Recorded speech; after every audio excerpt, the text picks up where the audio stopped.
इस वीडियो में हम बायोलॉजी का एक टॉपिक है। टॉपिक का नाम है बॉडी फ्लूइड्स एंड सर्कुलेशन, यानी कि शरीर द्रव एवं परिसंचरण।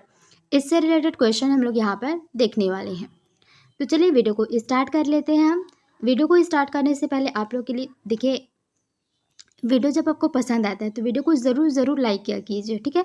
और जितना हो सके अपने फ्रेंड्स के साथ भी एक बार शेयर ज़रूर कर दिया कीजिए।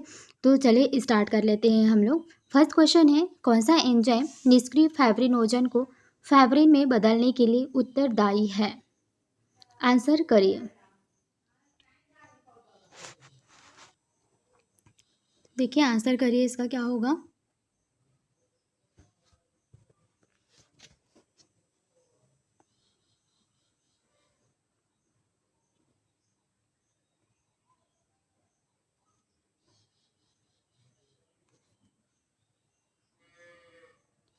तो इस क्वेश्चन का जो आंसर है वो हो जाएगा ऑप्शन नंबर डी। अब देखिए यहाँ पर जो फाइब्रिन रक्त प्लाज्मा में उपस्थित एंजाइम थ्रोम्बिन की सहायता से फाइब्रिनोजन से बनती है। थ्रोम्बिन का निर्माण प्लाज्मा में उपस्थित निष्क्रिय प्रोथ्रोम्बिन से होता है, ठीक है। चलिए नेक्स्ट क्वेश्चन है आपके लिए, ए बी रक्त समूह के व्यक्तियों को सर्वग्राही क्यों कहा जाता है? ए बी में भी ए बी पॉजिटिव जो होता है ना, इसको कहा जाता है सर्वग्राही। और क्यों कहा जाता है, इसका रीज़न आपको इन चार ऑप्शन में से बताना है।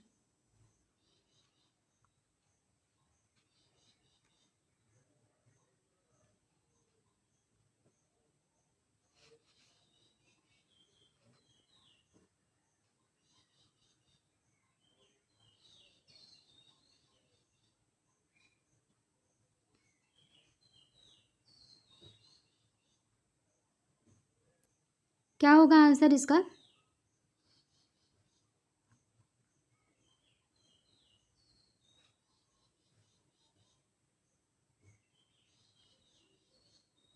तो देखिए यहाँ पर इस क्वेश्चन का जो आंसर है वो हो जाएगा सी। यहाँ पर देखिए, ए बी रक्त समूह में लाल रुधिर कणिकाओं पर जो प्रतिजन होता है ना, एंटीजन होता है, वो ए और बी होते हैं, लेकिन प्लाज्मा में प्रतिरक्षी अनुपस्थित होते हैं, ठीक है। एंटीबॉडी जो होता है वो अनुपस्थित रहता है। और ए बी रक्त वर्ग वाले व्यक्ति ए बी के साथ ही अन्य समूह से भी रुधिर ग्रहण कर सकते हैं, इसलिए इस वर्ग के जो भी व्यक्ति होते हैं इनको सर्वग्राही कहा जाता है। तो ऑप्शन नंबर कौन सा सही हो जाएगा? ऑप्शन सी सही हो जाएगा। चलिए नेक्स्ट क्वेश्चन है यहाँ पर, मानक ईसीजी का QRS सम्मिश्र दर्शाता है। क्या दर्शाता है उसको बताना है।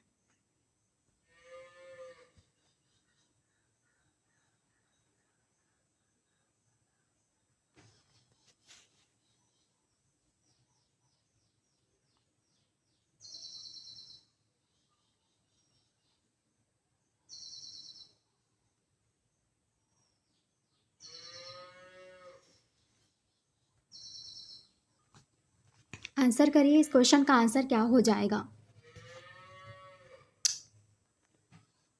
ऑप्शन नंबर बी इस क्वेश्चन का राइट आंसर हो जाएगा। QRS सम्मिश्र निलय के अध्रुवण को प्रस्तुत करता है, जो कि निलय के संकुचन को शुरू करता है, ठीक।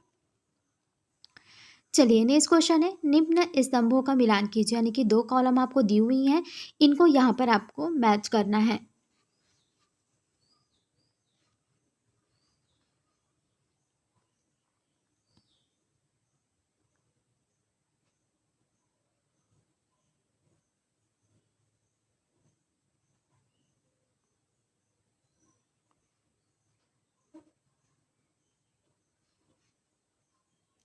तो देखिए इस क्वेश्चन का जो राइट आंसर हो जाएगा वो कौन सा हो जाएगा। क्वेश्चन का आंसर हो जाएगा ऑप्शन नंबर डी, ठीक है। डी। कितने लोगों का राइट आंसर हुआ कमेंट करके बताइए। चलिए, इओसिनोफिल हिस्टामिनेज विनाशकारी एंजाइमों का मोचक। बेसोफिल्स जो होता है वो क्या होता है, कण जिसमें हिस्टामिन होते हैं का मोचन करता है। न्यूट्रोफिल, न्यूट्रोफिल किससे हो जाएगा? ये हो जाएगा भक्षण करना, और फिर लिम्फोसाइट ये है, इसका काम होता है प्रतिरक्षा करना। तो ऑप्शन नंबर डी राइट हो गया। चलिए नेक्स्ट क्वेश्चन है। नेक्स्ट क्वेश्चन भी कॉलम मैच है, तो हम लोग इसको थोड़ा ऊपर कर लेते हैं। अब देखिए यहाँ पर आंसर करिए अपना।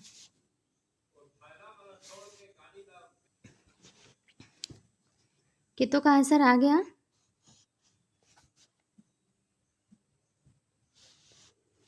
तो इस क्वेश्चन के आंसर की बात करें, आंसर आपका हो जाएगा बी, बी नंबर का, यहाँ पर ऑप्शन बी सही हो जाएगा। देखिए यहाँ पर एक सामान्य इलेक्ट्रोकार्डियोग्राफ यानी कि ईसीजी का ही फुल फॉर्म होता है इलेक्ट्रोकार्डियोग्राफ। तो ईसीजी में एक पी तरंग, एक क्यूआरएस तरंग तथा एक टी तरंग होती है। पी तरंग ऊपर की ओर उठी हुई छोटी तरंग होती है, ठीक है। उसके बाद यहाँ पर जो विद्युतीय उत्तेजन अथवा एट्रियल डिपोलराइजेशन को दर्शाती है, ठीक है। और क्यूआरएस तरंग सम्मिश्र निलय के अध्रुवण को दर्शाती है। दोनों बात समझ में आ गई। टी तरंग जो होती है गुंबद के आकार की होती है, जो कि वेंट्रिकुलर डिपोलराइजेशन को दर्शाती है। मायोकार्डियल इस्चमिया टी तरंग में निम्न असामान्यता दर्शाता है, ठीक है। उसके बाद जैसे कि टी तरंग का चपटा होना, बड़ा आकार होना, उल्टा दिखना, ये सभी इसमें होता है। सारी बात क्लियर हो गई। ऑप्शन नंबर इसका बी राइट आंसर हो गया। आप लोग देख लीजिए।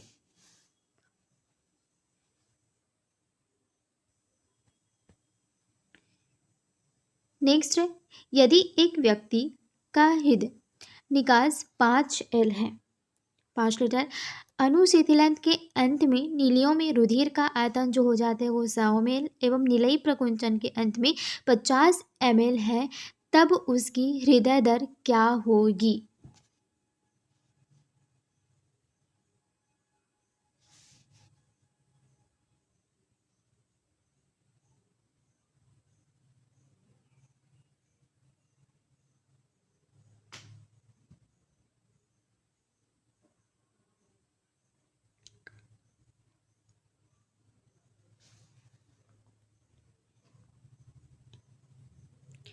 तो आंसर इसका क्या हो जाएगा?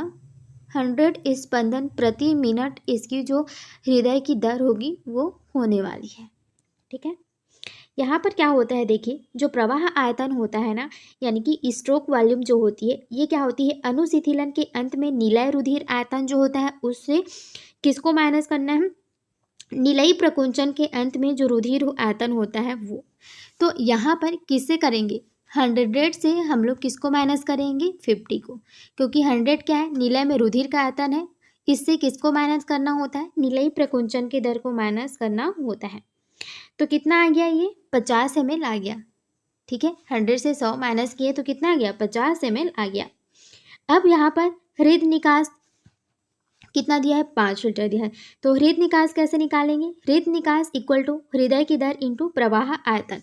तो हृदय निकास कितना दिया है, 5, फिर उसके बाद हृदय की दर और प्रवाह आयतन को मल्टीप्लाई करना है। तो हृदय की दर यानी कि रेट हमको निकालनी है, और जो प्रवाह की दर है, प्रवाह की दर जो कौन सा निकाला है, ये वाला है, ये कितना है, प्रवाह की दर कितनी है, एक सेकेंड, वो है प्रवाह आयतन। तो यहाँ पर देखिए हृदय की जो यहाँ पर निकास है, हृदय निकास इक्वल टू हृदय की जो रेट है वो और प्रवाह आयतन। तो प्रवाह आयतन हमारा कितना निकला था, 50 ml निकला था, और यहाँ पर हृदय ये निकास कितना है, 5 लीटर है, और ये ml में है, ml मतलब मिली, मिली की जगह क्या हो जाएगा, 10⁻³ अब यहाँ पर 5 देखिए 10⁻³ इसको हम लोग ऊपर भेज देंगे तो 10⁻³ तो 1 2 3 0 आता है 50, तो कितना आ गया, 100। तो हृदय की जो दर होगी वो कितना आ गई, 100 स्पंदन प्रति मिनट आ गई। याद रखिएगा 2 फॉर्मूला है, फॉर्मूला नोट कीजिए। प्रवाह आयतन जो है इक्वल टू क्या होता है, अनुशीतलन के अंत में निलय रुधिर आयतन माइनस निलयी प्रकुंचन के अंत में रुधिर का आयतन, ठीक है, ये हो गया। उसके बाद कार्डियक आउटपुट यानी कि हृदय निकास जो है वो क्या होता है, हृदय की दर मल्टीप्लाई होती है किससे, प्रवाह आयतन से। फिर जो एब्सेंट होगा उसको आप लोगों को यहाँ पर निकाल लेना है। नेक्स्ट क्वेश्चन है, नेक्स्ट क्वेश्चन भी देखिए मैच करने वाला है। तो यहाँ पर 3 A B C 3 दिया हुआ है, इन तीनों को मैच करना है। तो आप लोग पहले क्वेश्चन को पढ़ लीजिए, फिर हम लोग यहाँ पर ऑप्शन को नीचे देखेंगे, क्योंकि यहाँ पर पूरा दिखेगा नहीं, इसलिए हम अब इतना तक रखते हैं। इसको देखिए और आंसर करिए।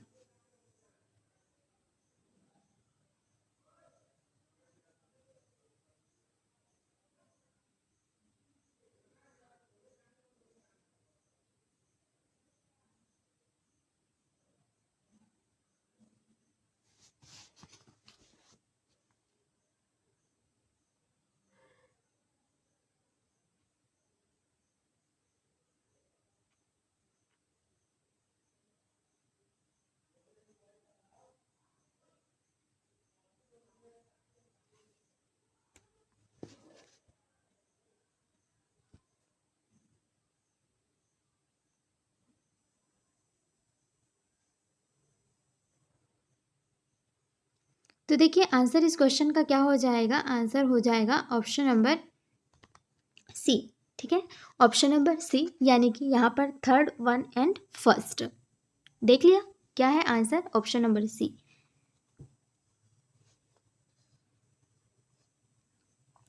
तो यहाँ पर देखिए त्रिविलिनी कपाट, त्रिविलिनी कपाट किसे, दाहिनी आलिंद एवं दाहिनी निलय के बीच में होती है। द्विविलिनी कपाट जो होती है वो किसके बीच में होती है, वो बाएं आलिंद और बाएं निलय के बीच में होती है। और अर्धचंद्र कपाटी कहाँ पर होता है, दाहिने निलय एवं फुसफुसीय धमनी के बीच में होता है। चलिए नेक्स्ट क्वेश्चन है, यहाँ पर भी कॉलम को मैच करना है। कॉलम मैच करिए और बताइए आंसर क्या आएगा।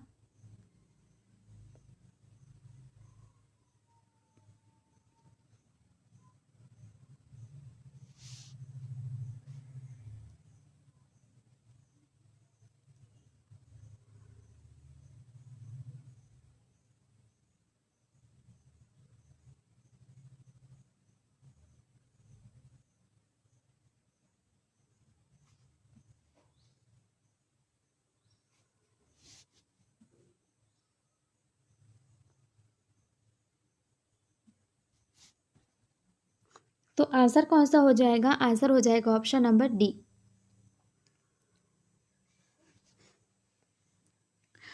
डी इसका राइट आंसर हो जाएगा, यानी कि फाइब्रिनोजन रक्त थक्का जमना, ग्लोब्यूलिन प्रतिरक्षा क्रियाविधि, एल्ब्यूमिन पराशरीय संतुलन। नेक्स्ट क्वेश्चन है, वयस्क मानव की आरबीसी अकेंद्रीय होती है, निम्न में कौन सा कथन इस लक्षण की सबसे उचित व्याख्या करता है।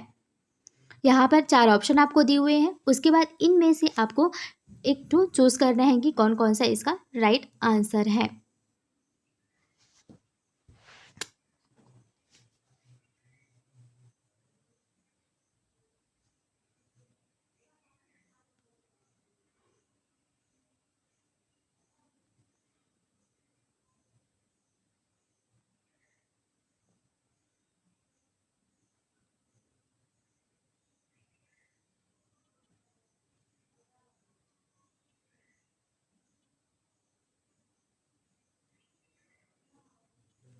तो इस क्वेश्चन का जो आंसर है वो कौन सा हो जाएगा, ऑप्शन नंबर ए, यानी कि केवल और केवल जो 4 है यही आरबीसी के अकेंद्रीय के रूप में यहाँ पर इसकी व्याख्या करता है। तो देखिए यहाँ पर वयस्क मनुष्य की आरबीसीज में कुछ कोशिकांग जैसे कि केंद्रक, गाल्जी बॉडी, माइटोकॉन्ड्रिया, राइबोसोम आदि नहीं होती हैं। इसमें आरबीसीज का सतही क्षेत्र बढ़ता जाता है तथा इस कारण वे अधिक हीमोग्लोबिन को निहित रख सकता है, जो कि ऑक्सीजन परिवहन करने का जो वर्णक है वो है। ठीक है, नेक्स्ट है यकृत निवाहिका शिरा द्वारा यकृत में रुधिर कहाँ से आता है। शिरा के द्वारा जो यकृत में रुधिर है वो कहाँ से आता है।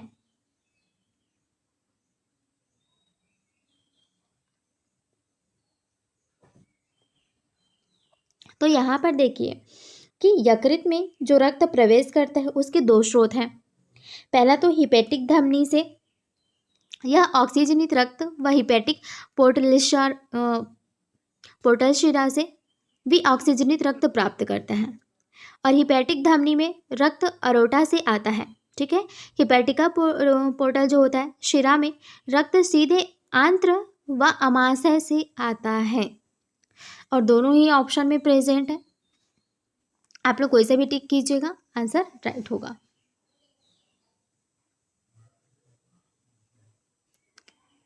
नेक्स्ट है, उन रुधिर कोशिकाओं के नाम बताइए जिनकी संख्या में कमी होने पर रुधिर थक्कन प्रक्रिया में गड़बड़ हो सकता है और जिसके कारण शरीर से काफी रुधिर जो है वो बह सकता है।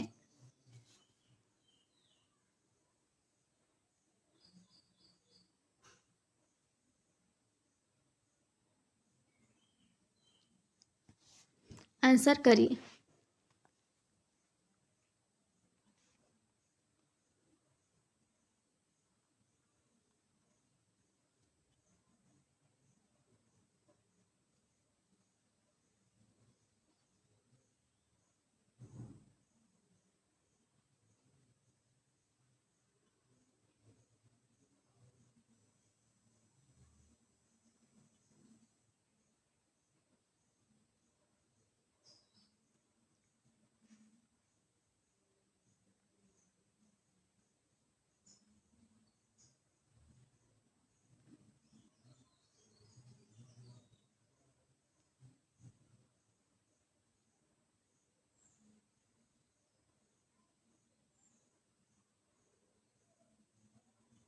तो देखिए इस क्वेश्चन का जो आंसर है वो कौन सा होगा?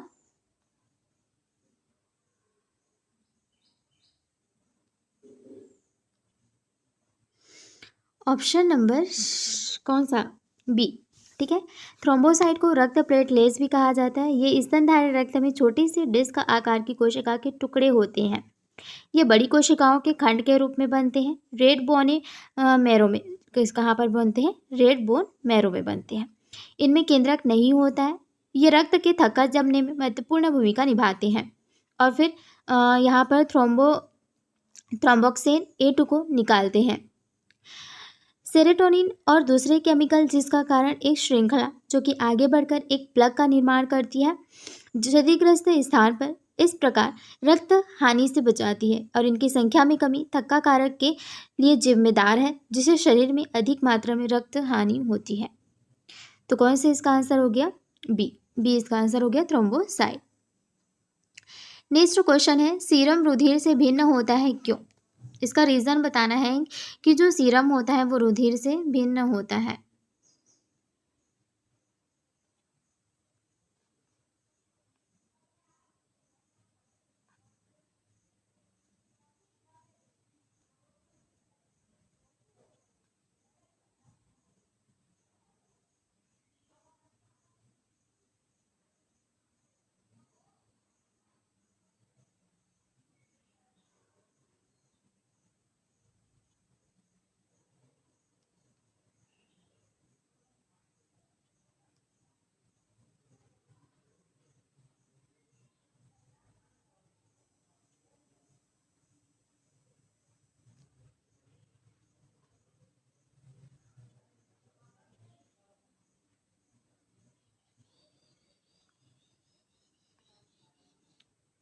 आंसर इसका कौन सा हो जाएगा? ये हो जाएगा ए। कि जो सीरम होता है एक द्रव है जो कि रक्त प्लाज्मा से अलग रहता है और सेंट्रीफ्यूगेशन पर ये अलग रहता है। और सीरम एक आवश्यक समानता रखती है प्लाज्मा के संगठन से। ठीक है, परंतु फाइब्रिनोजन की कमी होती है और दूसरे पदार्थों का उपयोग कोगुलेशन प्रक्रिया के लिए किया जाता है।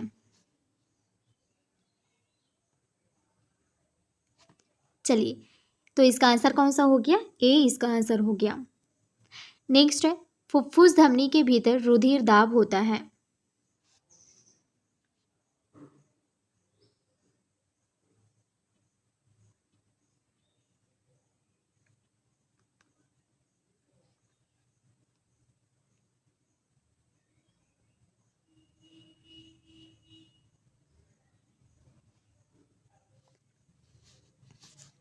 तो आंसर कौन सा हो जाएगा? फुसफुस शिरा के भीतर जितना होता है उससे अधिक होता है फुसफुस धमनी के भीतर का दाब। ठीक है, चलिए नेक्स्ट क्वेश्चन है, प्रत्येक हृदय चक्र के दौरान उत्पन्न होने वाली ध्वनि तरंगों को सुनने के लिए चिकित्सक जो होते हैं स्टेथोस्कोप का उपयोग करते हैं और दूसरी ध्वनि उस समय सुनाई देती है जब, बताइए।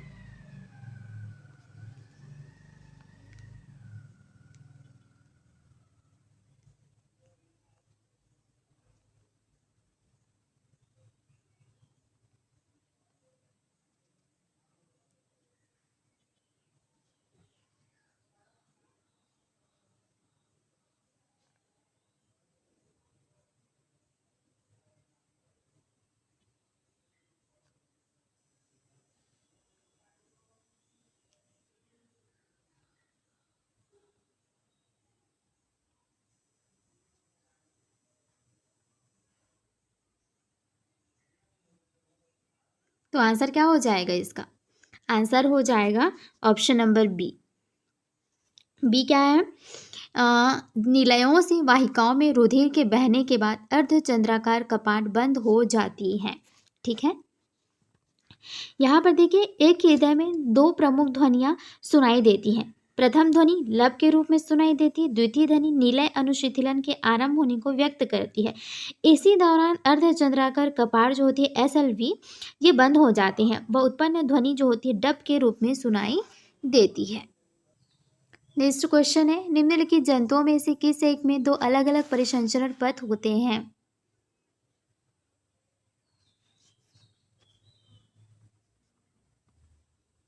बताइए, आंसर करिए।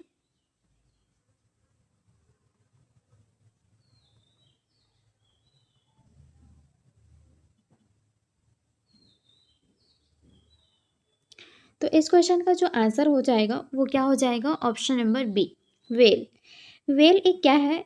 मैमल्स है, स्तनधारी जंतु होता है और वे ये इनमें जो स्तनधारी होती हैं इनमें दो पृथक परिसंचरण पथ पाए जाते हैं, दैहिक परिसंचरण एवं फुफ्फुसीय परिसंचरण। ऑक्सीजनित ऑक्सीजनित व अनऑक्सीजनित रुधिर को बाएं तथा दाएं आलिंद द्वारा प्राप्त किया जाता है व आगे व बाएं तथा दाएं निलय को भेज दिया जाता है, किंतु ऑक्सीजनित व अनऑक्सीजनित रुधिर मिलते नहीं हैं। इस कारण इसे दोहरा परिसंचरण तंत्र कहा जाता है। तो ठीक है, समझ में आ गया। चलिए नेक्स्ट क्वेश्चन है, ए बी रक्त समूह वाला व्यक्ति क्यों सर्व अदाता यानी कि सर्वग्राही माना जाता है? ये क्वेश्चन रिपीटेड है, इसके पहले भी हमने इस टाइप का क्वेश्चन देखा था लेकिन वो थोड़ा घुमा कर दिया था। अब इसका रीज़न यहाँ पर बताइए क्या है।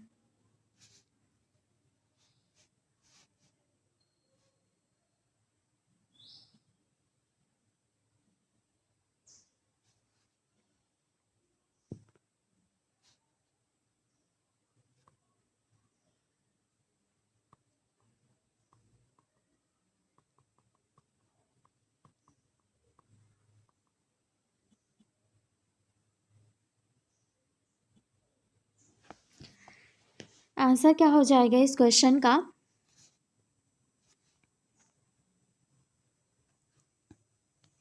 तो देखिए क्या हो जाएगा इस क्वेश्चन का? ऑप्शन नंबर ए इस क्वेश्चन का राइट आंसर होगा। ठीक, चलिए नेक्स्ट है, परानुकंपी तंत्रिकी संकेत हृदय के कार्य संचालन को कैसे प्रभावित करते हैं? कैसे प्रभावित करते हैं? चार ऑप्शन है, पढ़िए और आंसर करिए।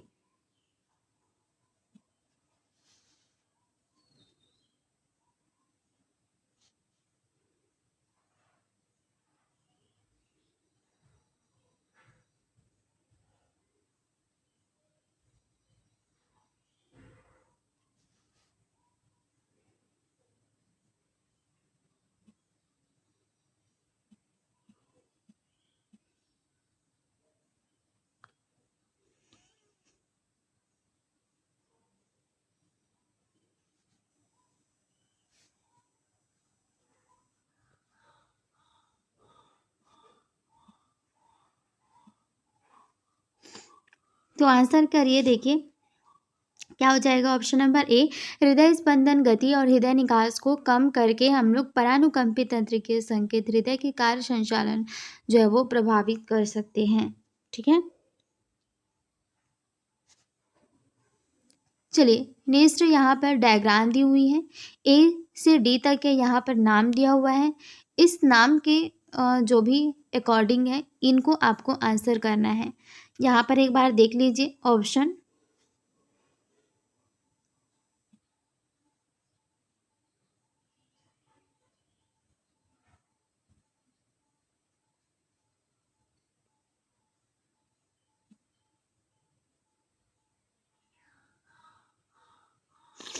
चलिए यहाँ पर अब डायग्राम देखते हैं।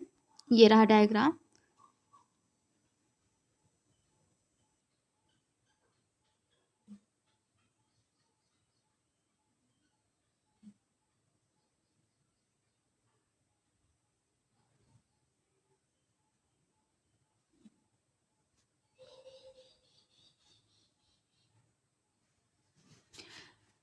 तो कौन सा आंसर इसका राइट आंसर हो जाएगा? ऑप्शन नंबर सी, कि जो सी है ये महाशिरा रुधिर को शरीर के भागों से दाएं आलिंग तक ले जाती है। ठीक है, शरीर के भागों से दाएं आलिंग को ले जाती है। ये सही है क्योंकि यही सही दाएं आलिंग तक ये पहुंचता है। तो option number C right answer हो जाएगा। नेक्स्ट यहाँ पर जो ईसीजी होता है ना, ये इसका यहाँ पर डायग्राम दिखाया गया है आपको। पी तरंगे क्या दर्शाती है इसको आपको बताना है।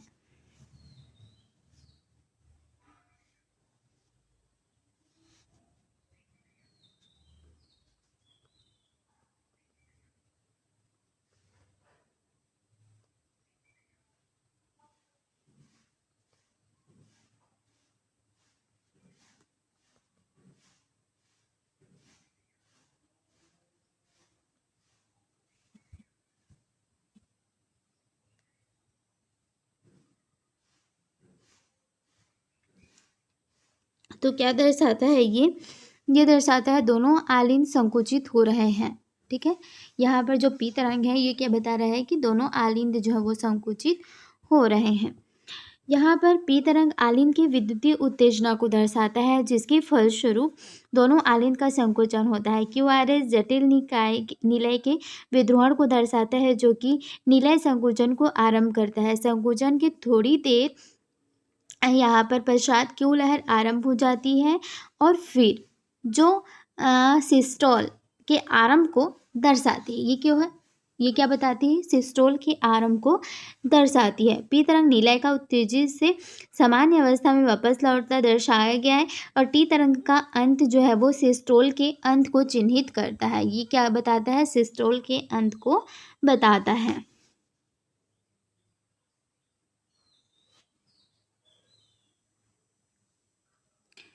नेक्स्ट है, सड़क हादसे में किसी एक रोगी को जिसका रक्त समूह मालूम नहीं है तुरंत रक्तदान की आवश्यकता है। उसके एक डॉक्टर मित्र ने तुरंत अपना रक्त देने को कहा। इस रक्तदाता डॉक्टर का क्या रक्त समूह रहा होगा?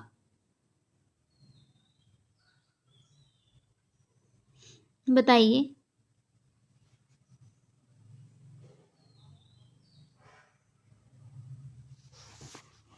तो देखिए यहाँ पर जो ओ ब्लड ग्रुप होता है ना जिसका, वो हर किसी को यहाँ पर अपना ब्लड दे सकता है और जो ए बी वाला होता है वो हर किसी से ब्लड ले सकता है।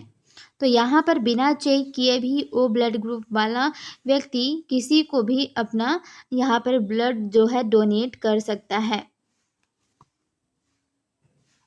तो कौन सा आंसर हो जाएगा? ऑप्शन नंबर सी इस क्वेश्चन का राइट आंसर हो जाएगा।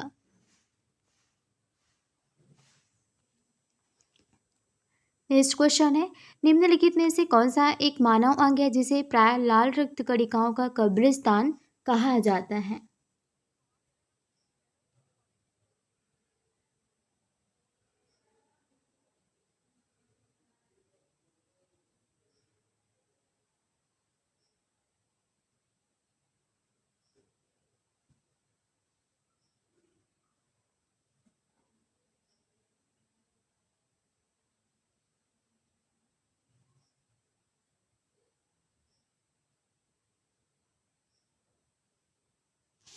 तो आंसर क्या हो जाएगा इस क्वेश्चन का?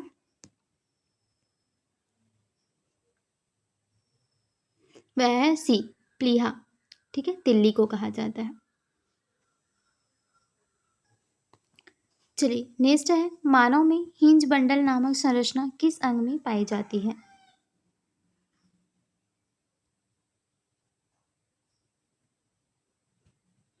तो हिंज बंडल नाम की जो संरचना होती है ये किस में भाग में पाई जाती है? तो ये पाया जाता है हृदय में, ठीक है। हृदय का भाग होता है हिंज बंडल, और ये आलिंद नीलय यानी कि जो नोड होता है ना यहाँ पर AVN, यहाँ से पेशी समूह निकलते हैं जिन्हें हिंज के समूह कहा जाता है, और ये अंतर जो नीलय पट्ट में वितरित होते हैं, ये नीलियों की भित्तियों में जाकर दो भागों में विभक्त होते हैं। इनसे अनेक सूक्ष्म तंतु निकलते हैं जो कि संपूर्ण नीलियों की भित्ति में फैले जाते हैं। इनके जो होते हैं इन्हें पुरकींजय तंतु भी कहा जाता है। तो यहाँ पाए जाते हैं हृदय में। नेक्स्ट क्वेश्चन है, निम्नलिखित में से कौन सा एक प्लाज्मा प्रोटीन रक्त के स्कंदन में भाग लेता है? तो रक्त के स्कंदन में भाग कौन लेता है, बताइए।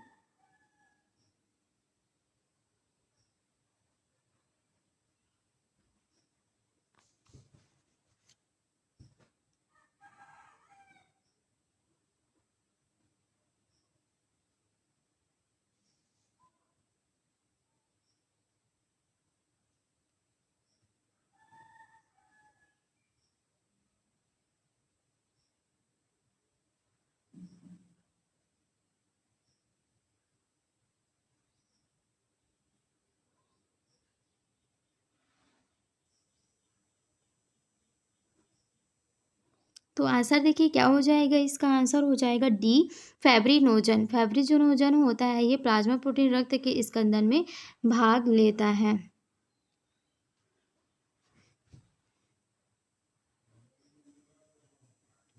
नेक्स्ट क्वेश्चन है, रक्तदाब के विषय में क्या कहना सही है? यानी कि रक्तदाब जो होता है ब्लड प्रेशर, उसके विषय में कौन सा यहाँ पर सही है उसको बताना है।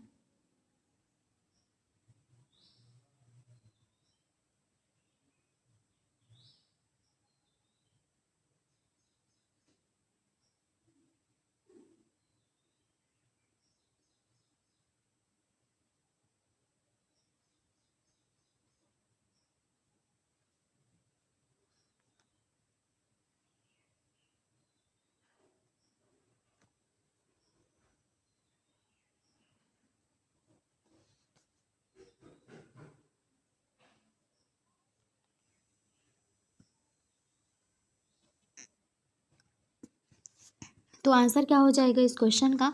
आंसर हो जाएगा आपका ऑप्शन नंबर डी, ठीक है।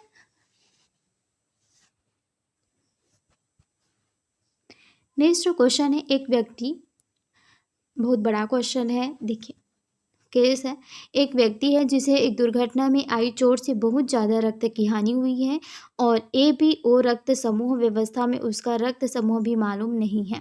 उसे तुरंत रक्तदान की आवश्यकता है। उसके एक दोस्त ने बिना देर किए तुरंत रक्तदान करने के लिए अपने को प्रस्तुत किया और इस दोस्त के पास स्वयं अपने रक्त समूह का एक प्रमाणिक सर्टिफिकेट है।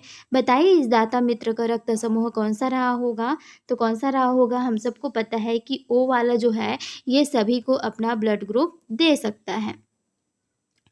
नेक्स्ट है, यहाँ पर ये भी ECG का ये ग्राफ है वो बताया गया है। अब यहाँ पर कौन सा ऐसा घटक है जो कि उपयुक्त रूप से वर्णक है, यानी कि इन 4 ऑप्शन में से कौन सा सही है उसको आंसर करना है।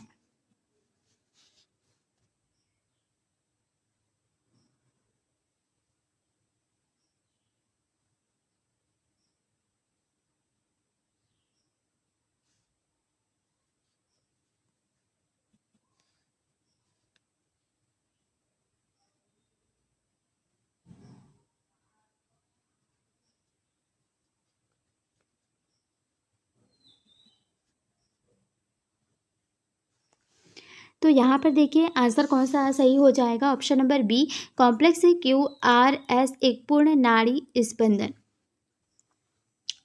QRS एक पूरे नाड़ी स्पंदन को बता रहा है। नेक्स्ट क्वेश्चन है, यदि किसी कारणवश मानव हृदय के त्रिवलिनी कपाट की कर्ण रज्जुओं को होने वाली किसी क्षति के कारण हृदय अंशतः कार्यविहीन हो जाता है तो उसका तत्कालिक जो प्रभाव होगा वो क्या होगा?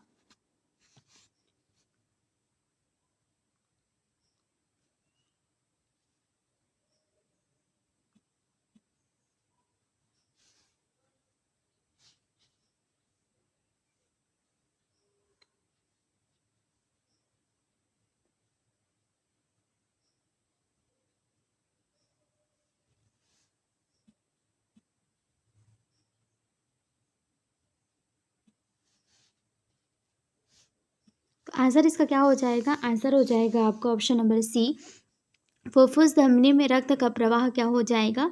कम हो जाएगा। नेक्स्ट क्वेश्चन है, जब किसी मैदानों में रहने वाले लोग ऊंचे पर्वतों पर रहने चले जाते हैं तो उनमें निम्नलिखित 4 परिवर्तनों में से कौन से 2 परिवर्तन होने की प्रवृत्ति होती है? और कितनी ऊंची? 3500 मीटर या फिर उससे ज़्यादा ऊंचे जगह पर रहने चले जाएंगे तो उनमें क्या होगा? इसके बारे में 2 आंसर आपको यहाँ पर बताना है, कि 2 ऑप्शन यहाँ पर चूज करनी है और इसमें आपको करेक्ट करना है।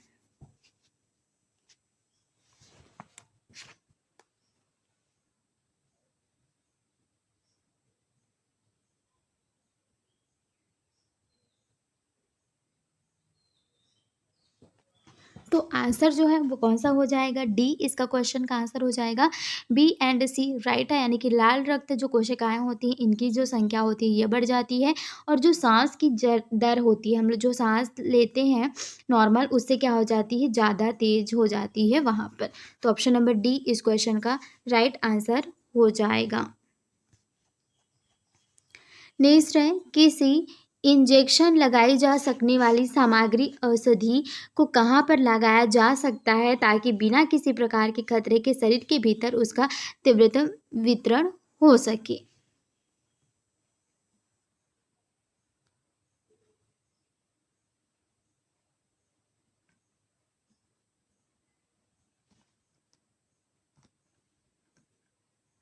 क्या हो जाएगा आंसर?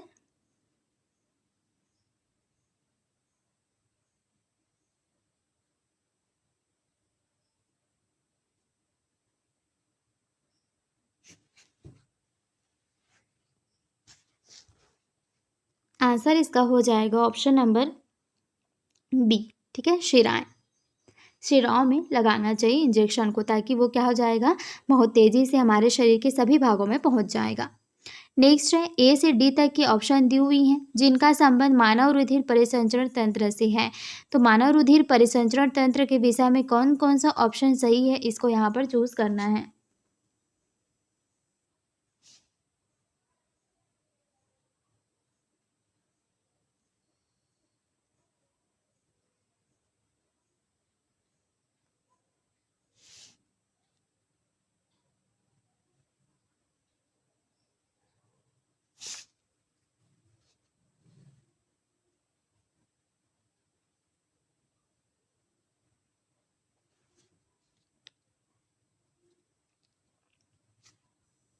तो इस क्वेश्चन का जो आंसर है वो क्या हो जाएगा? डी इस क्वेश्चन का राइट आंसर हो जाएगा, यानी कि ऑप्शन ए और ऑप्शन डी ये मानव परिसंचरण तंत्र से संबंधित है। ठीक है, ए में क्या है कि शिराओं की तुलना में धमनियां जो होती है अधिक मोटी दीवार वाली होती है एवं उनकी जो अवकाशिका संकीर्ण होती है। नेक्स्ट है, रक्त स्कंदन की प्रक्रिया में कैल्शियम आयनों की अत्यंत महत्वपूर्ण भूमिका होती है। ठीक, चलिए नेक्स्ट है, एक सामान्य स्वस्थ मानव वयस्क के प्रति 100 ml रक्त में जो हीमोग्लोबिन होती है उसकी मात्रा कितनी होती है?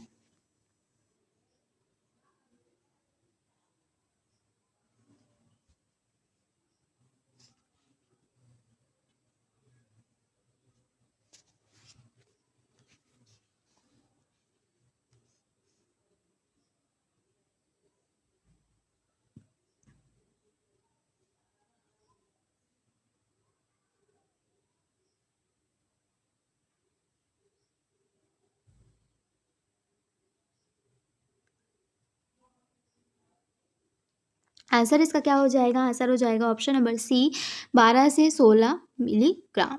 ठीक है, नेक्स्ट है, एक स्टैंडर्ड ईसीजी में निम्नलिखित में से कौन सा अंग्रेजी अक्षर मानव हृदय की अपनी सही क्रिया को प्रदर्शित करता है?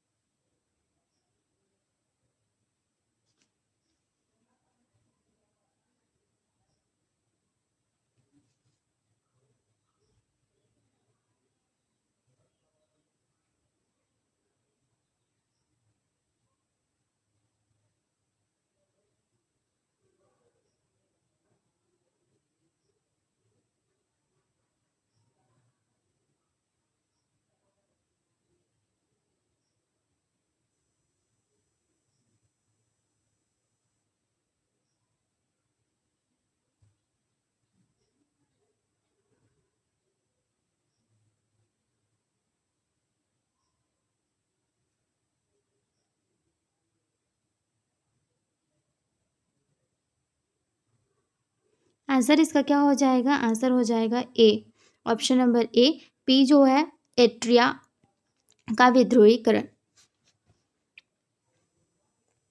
नेक्स्ट है, रक्त की तुलना में हमारे लिम्फ में क्या होता है?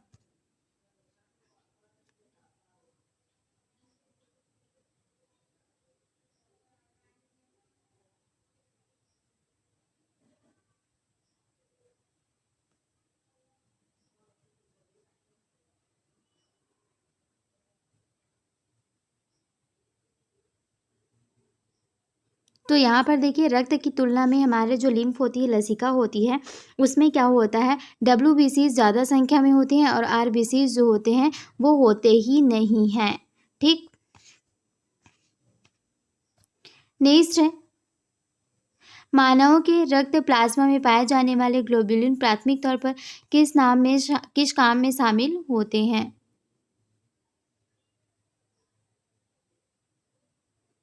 आंसर करिए।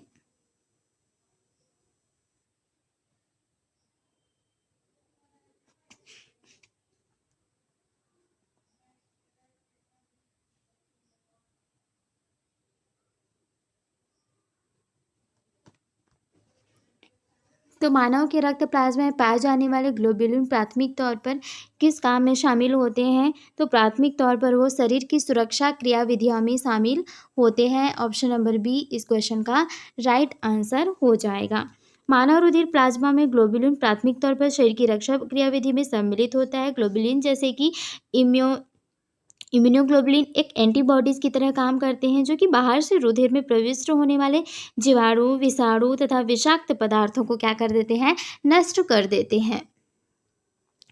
नेक्स्ट क्वेश्चन है, निम्नलिखित में से किस एक में DNA नहीं होता है? ऐसा कौन सा है जिनमें कि DNA नहीं पाया जाता है?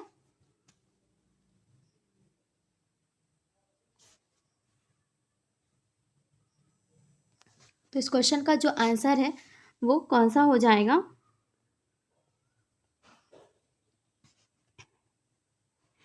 तो यहाँ पर देखिए, जो परिपक्व RBCs में जो केंद्रक होता है वो अनुपस्थित होता है स्तनधारियों में, परंतु ऊंट व लामा की RBCs में केंद्रक जो होता है उपस्थित होता है। अकेंद्रकीय अंडाणु में केंद्रक अनुपस्थित होने के कारण उनमें DNA अनुपस्थित होता है। और फिर यहाँ पर स्तनधारियाँ होते हैं, इनकी परिपक्व RBC में केंद्रक अनुपस्थित होने का कारण DNA नहीं होगा। ठीक है, तो कौन सा इसका आंसर हो जाएगा? केंद्रक रहित अंडाणु या फिर परिपक्व RBC। तो ऑप्शन नंबर सी इस क्वेश्चन का राइट आंसर हो जाएगा। होना तो दोनों चाहिए था, पर ज़्यादा अप्रोप्रिएट है, आप सी को लगाइएगा। नेक्स्ट है, हिस्टामिन तथा प्राकृतिक प्रतिस्कंदन हिपैरिन के मोचन का संबंध श्वेत रक्त कोशिकाओं के किस प्रारूप से है?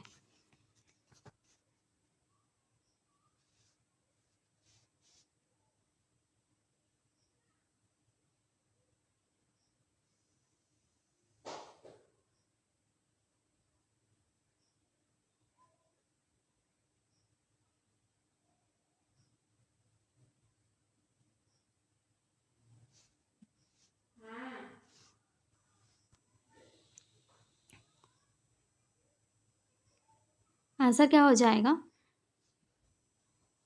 बेसोफिल। डी इस क्वेश्चन का राइट आंसर हो जाएगा। हिस्टामिन तथा प्राकृतिक प्रतिस्कंदन हिपैरिन के मोचन का संबंध श्वेत रक्त कोशिकाओं के किस प्रारूप से है? तो बेसोफिल से है।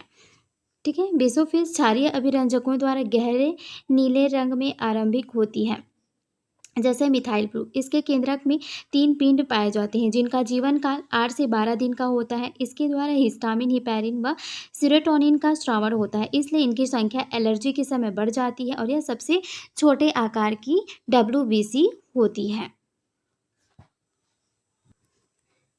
नेक्स्ट क्वेश्चन है, सर्वाधिक क्रियाशील भक्षकाणु श्वेत रक्त कोशिकाएं कौन सी होती है?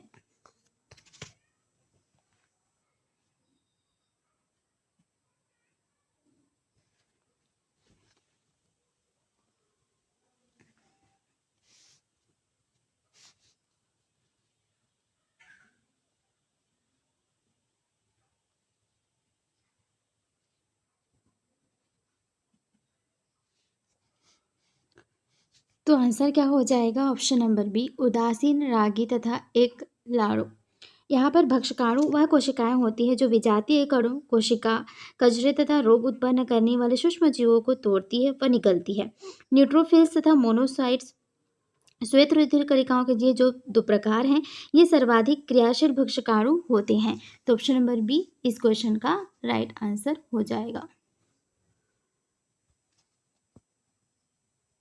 नेक्स्ट क्वेश्चन है, मानव में रक्त का पश्च महाशिरा में से अनुशीतलनी दाहिने आलिंद में पहुंचने किसका कारण होता है?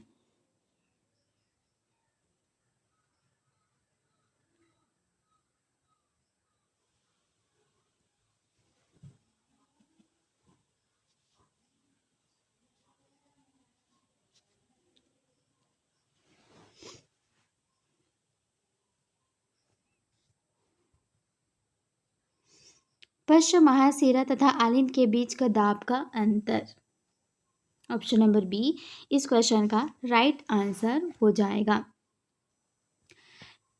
चलिए नेक्स्ट क्वेश्चन क्या है, निम्नलिखित की एक बूंद 4 स्लाइड पर अलग अलग रखी गई, बताइए इनमें से किसमें स्कंदन नहीं होगा?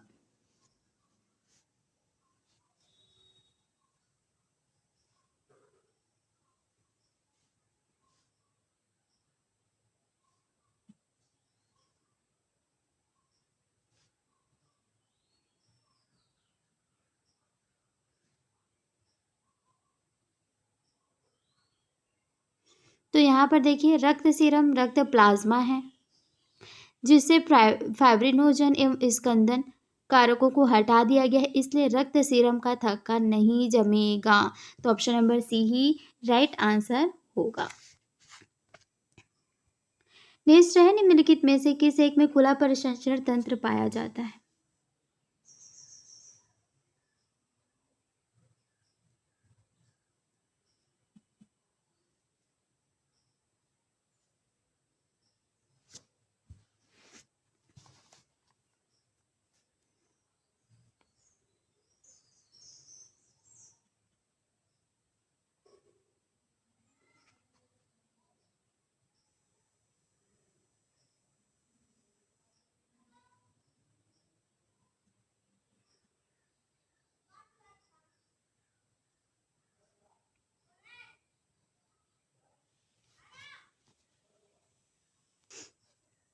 तो आंसर क्या हो जाएगा इसका?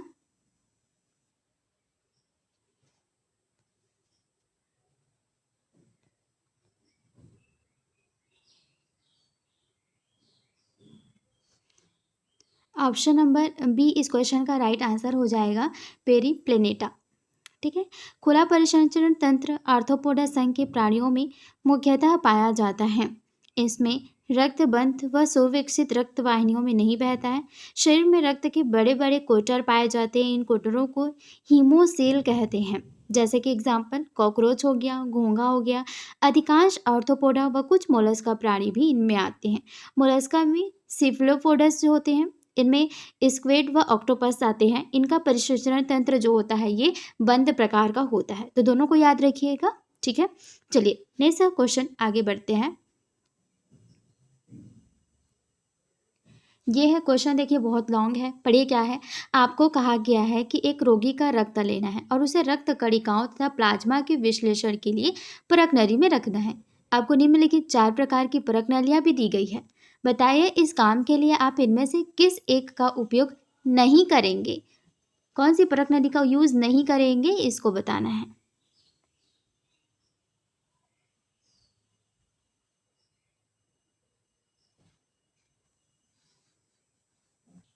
तो देखिए क्या होगा इसका आंसर। तो आप उस 4 परख नली में से शीतलित परख नली का भी यूज़ कर सकते हैं, हिपैरिन से युक्त परख नली का भी यूज़ कर सकते हैं, सोडियम ऑक्जेलेट से युक्त परख नली का भी यूज़ कर सकते हैं, लेकिन कैल्शियम बाइकार्बोनेट से युक्त जो परख नली होती है इसका यूज़ आप नहीं कर सकते हैं। ठीक,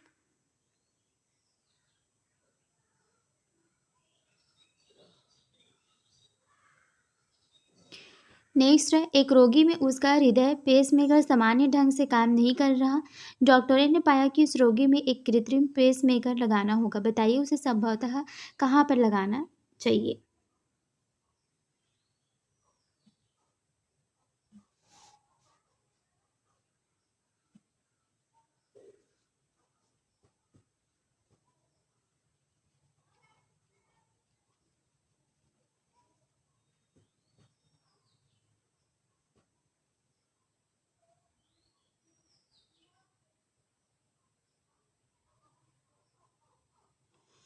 एक रोगी में उसका हृदय पेसमेकर सामान्य ढंग से काम नहीं कर रहा है, तो डॉक्टर ने पाया कि उस रोगी में एक कृत्रिम पेसमेकर लगा देंगे। ठीक है, तो उसे संभवतः कहाँ पर लगाया जाएगा? तो उसको लगाया जाएगा शीरा आलिंद पर्व पर।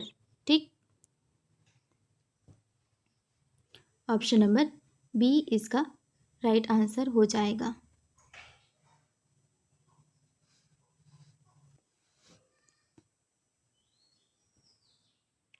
तो देखिए नेक्स्ट क्वेश्चन क्या है। रक्त समूहों की एबीओ प्रणाली में यदि किसी व्यक्ति में दोनों प्रतिजन मौजूद हों तथा एंटीबॉडी एक भी ना हो तो व्यक्ति का रक्त समूह क्या होगा?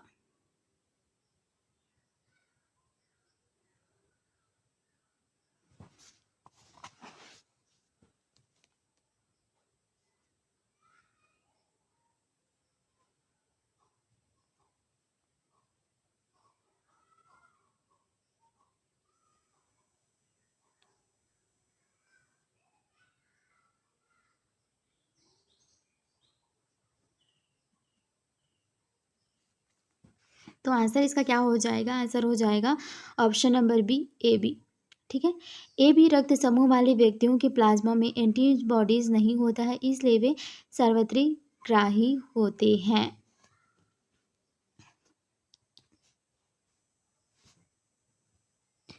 नेक्स्ट है हिंज का बंडल एक जाल होता है। ठीक है, जो कि कहाँ पर पाए जाते हैं? आंसर करिए।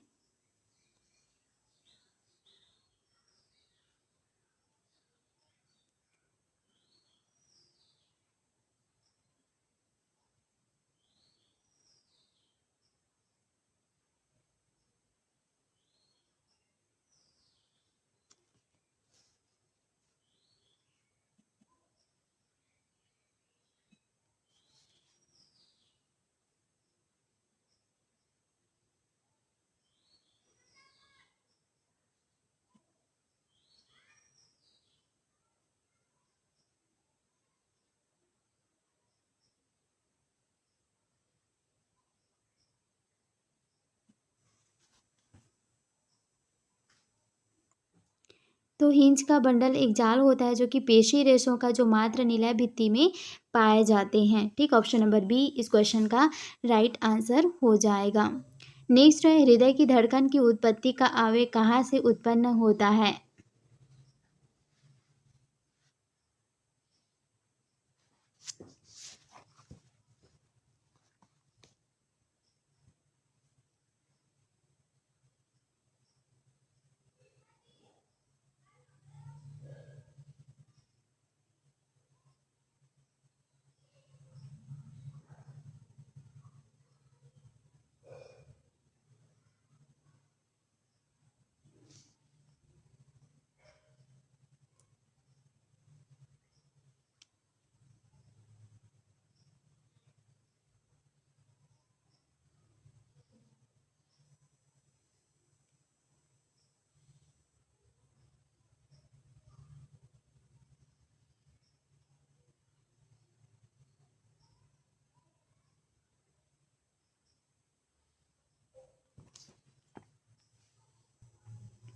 तो जो आंसर हो जाएगा वो कौन सा हो जाएगा? आपका ऑप्शन नंबर ए से नोट इस क्वेश्चन का आंसर हो जाएगा। नेक्स्ट है लिम्फ के लिए निम्न में से कौन सा कथन सत्य है?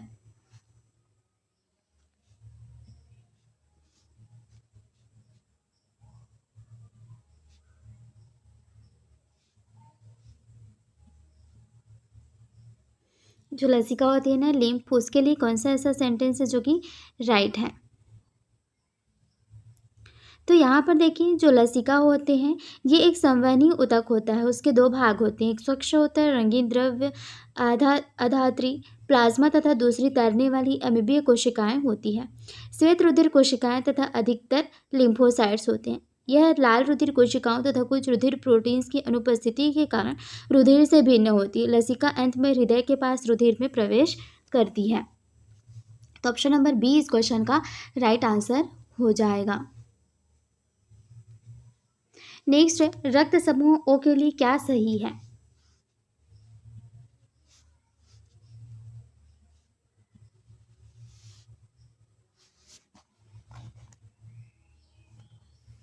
तो रक्त समूह ओ के लिए क्या सही है? तो इस क्वेश्चन का मैंने आपको बता भी दिया था। ऑप्शन नंबर कौन सा हो जाएगा? ए इस क्वेश्चन का राइट आंसर हो जाएगा। एंटीजन कोई नहीं किंतु ए तथा बी दोनों एंटीबॉडीज होती हैं।